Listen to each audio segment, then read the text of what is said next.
Bom, com base nos resultados anteriores, vamos fazer uma nova definição.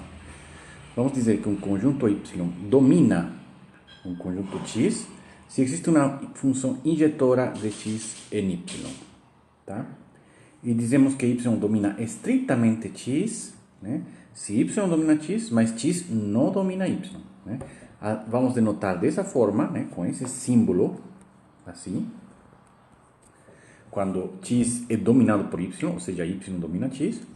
E dessa forma, sem este tracinho adicional, né? Simplesmente assim, quando Y domina estritamente X. Né? As primeiras observações são que se Y domina X e Z domina Y, então, obviamente, que Z domina X. É claro, né? Se eu tenho função injetora de X em Y e outra função injetora de Y em Z, né? Então, G composto com F será uma função injetora de X em Z, obviamente. Ok? A injetividade destas duas funções vão demonstrar isso. Inclusive, deve ser um resultado que já provamos antes. Né? E da mesma forma, X domina X, porque podemos utilizar a função identidade de X em X, que é uma função injetora, então podemos afirmar que X domina X. Tá? O primeiro resultado que vamos ver aqui é se X e Y são conjuntos não vazios, então Y domina X, se e somente se existe uma função sobreinjetora de Y em X.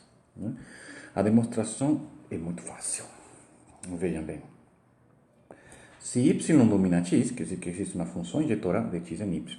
Se X é injetora, então ela vai possuir uma inversa à esquerda, né? Ou seja, tal que G composto com F seja a identidade em X. Mas se G é a inversa de F à esquerda, né? Essa mesma relação diz que F é a inversa à direita de G. Né?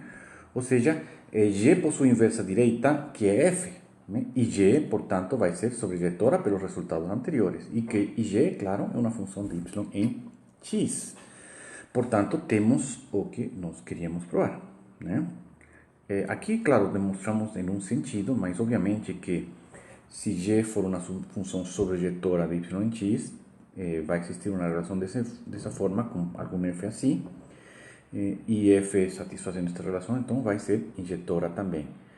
Aqui não está demonstrado completamente, é claro, mas é óbvio, eu esqueci, né, a volta, mas a volta é evidente também, é do mesmo jeito. Tá? Para todos os conjuntos X e Y, se Y domina X e X domina Y, quer dizer, uma das duas coisas acontece, né? Ou bem Y domina X ou X domina Y, entre todos os conjuntos. Todos os conjuntos, então, podem ser comparáveis nesse sentido. Tá? Claro que se Y é um conjunto vazio, então a função vazio sempre vai ser uma função injetora, né? Podemos visualizar a definição e por vacuidade, né? Vazios é uma função injetora. Então, X domina vazio para todo X. Né? Então, podemos supor que ambos são não vazios. Ok? Vamos supor que não ocorre que X domina Y. Né? E, portanto, se X não domina Y, quer dizer que não existe função sobreinjetora de X em Y. Não existe essa função. Tá? Então, vamos provar, na verdade, isto aqui, né? Que Y domina X. Se isto não ocorre, então temos que provar que isto ocorre. Ou seja, temos que construir uma função injetora de X em Y. Então, por isso é que definimos um conjunto F, subconjunto do produto cartesiano, certo? Tal que os elementos que estão aí dentro são funções injetoras. Né?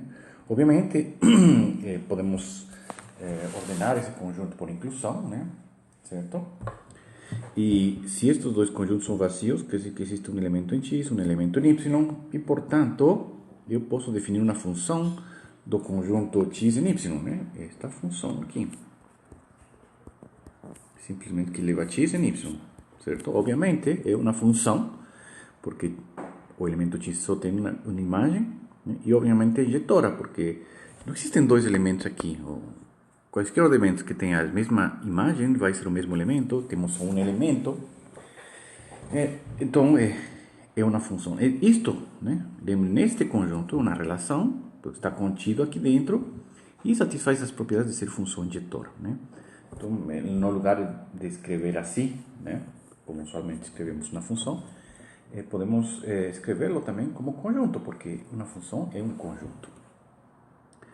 Então, este conjunto de funções é no vazio, né? E vamos supor que eu tenha uma cadeia dentro de f. Ou seja, uma cadeia quer dizer que é um conjunto de funções que está totalmente ordenado. A gente já provou em listas anteriores que quando temos um conjunto de funções totalmente ordenado, quer dizer que se eu tenho duas funções, ou uma função está contida na outra, ou vice-versa.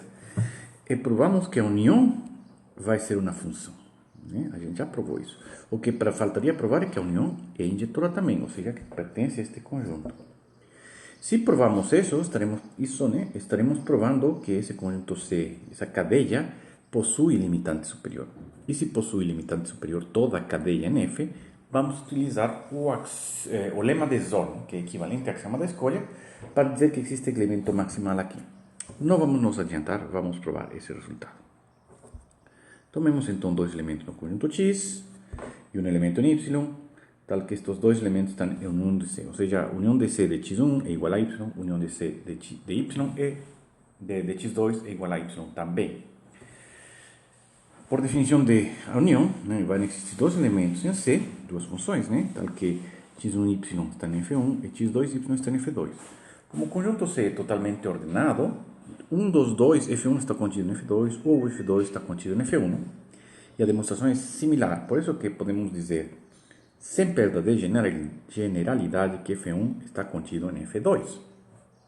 Né?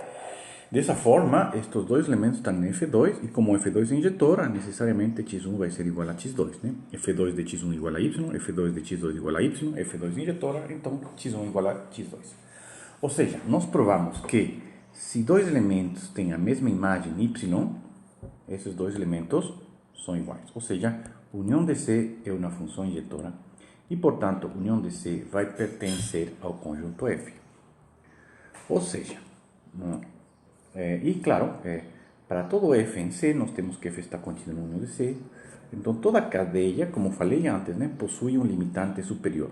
E pelo lema de Zorn, existe F maximal em F. Maximal em F, né? E a gente vai provar que esta função maximal é uma função injetora de x em y.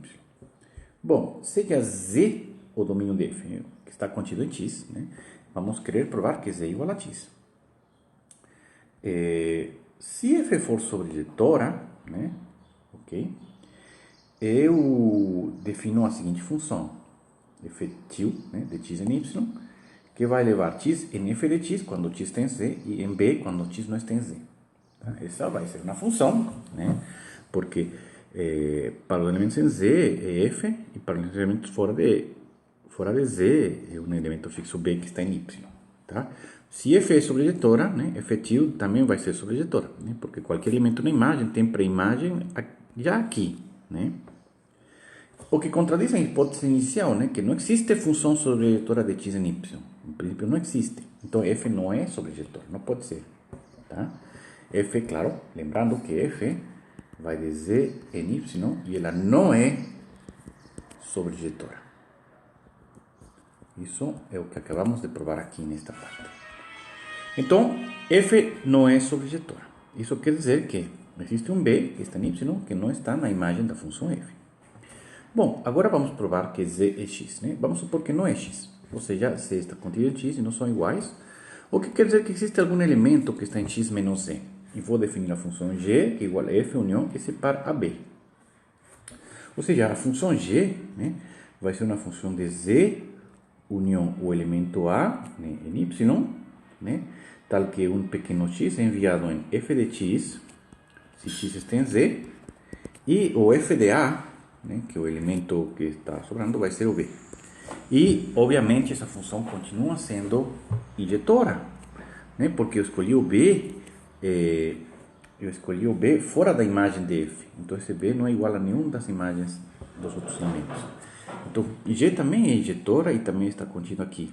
E, então, também é um elemento que está aqui.